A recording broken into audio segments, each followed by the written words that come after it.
Yeah, listen, in like the microscopic view, we're disappointed because we're competitors and we want 3 points at home.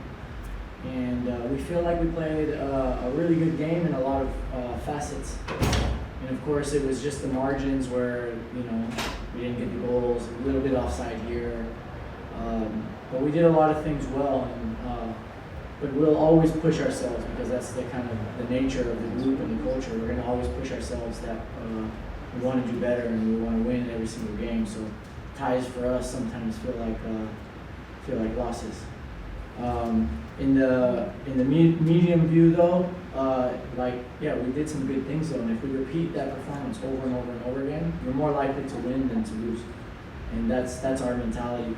And then the big picture, we can't let our disappointment and our competitive spirit completely dampen the big picture, which is that we're the first team in the league to qualify for playoffs, and we're the fastest team, expansion team to a playoff qualification.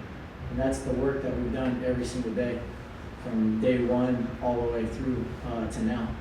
And so keeping an eye on the wanting to get better, but also balancing that with celebrating the overall work that we've done.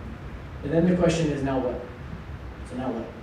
Now what do we want to do? And I know that everybody in the locker room wants to push for a lot more.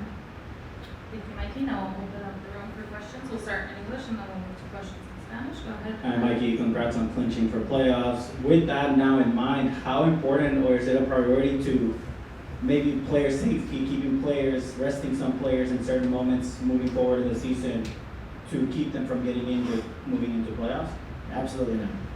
This is about showing up and competing every day in training, and you see what happens in life. Because the reason that we compete the way that we do is we push everything to the limits all the time. The second that you start to play with the handbrake on, or start to, let's take it safe, then we play completely outside of who we are, which is we're an all-in club, we're all-in players, all-in staff. So you see, it's unfortunate, right? Corey gets a start and he's doing pretty good. Then he has a little groin injury.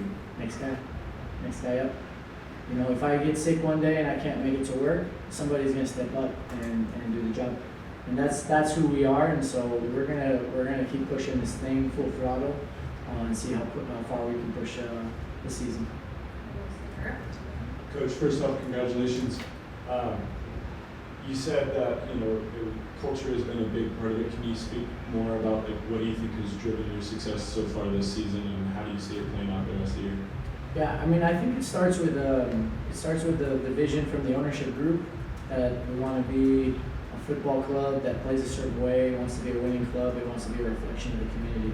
So when there's clear vision, I think as players or staff or as a club, you have a target to reach for, and then you hire the right people and you sign the right players, people who are overachievers, and so now they have that target, and then you get enough people who want to go beyond that target, then you have the potential for something special to happen. But it's absolutely no guarantee. We can't take for granted the season that we're having, because we've put a lot of hard work in. We have a lot of good people. We have really, really good players. Everybody's really committed. But at the end of the day, it's really difficult to win football games, and you can see that we play a very good game tonight. We don't get the 3 points. So there's always an element of riding your luck as well, and finding those good moments in life where life is giving you something, and being strong enough and confident enough to recognize that as well. So we should not take anything for granted in this season. We're working our butts off. We're going to continue to work our butts off, and then we see what happens when the ball starts rolling. Mikey, I was a little surprised with two players when I saw the injury report. One being Marcus Bartzen. How cautious is the team being with this lower leg injury? And the other player was Tomas Angel, who wasn't in the injury report, but was also unavailable for tonight's match. Yeah, in terms of Tommy, things are getting more competitive. We just signed Pele. Corey's been in training now, so it's about these guys earning their spots not only for playing time but also on the roster. Tommy's a top professional, a great teammate. He's got a lot of potential, and he understands. We have no problems inside our locker room. These guys actually love that because they know that if they perform the right way, they'll get their opportunity.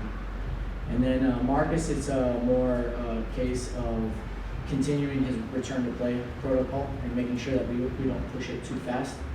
and too consistent, because we want to make sure that we finish strong the season with him. So, like, everybody's going full throttle, but the one area that we always have clear intentions with, and we always think about player safety, is their return from injury, with the big picture in mind of making sure that we finish the season strong and head into playoffs with momentum.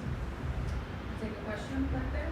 And Mike, you kind of touched on it earlier. Can you dive a little deeper into just being the first MLS team this season to clinch, and then just for the first time in this franchise history to clinch? Just talk to me about both those things and what they mean to you.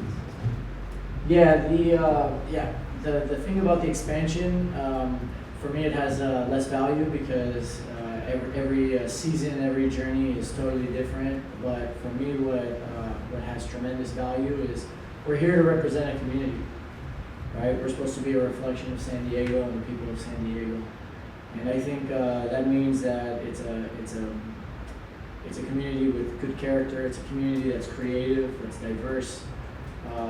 It's a place that people know they come for entertainment.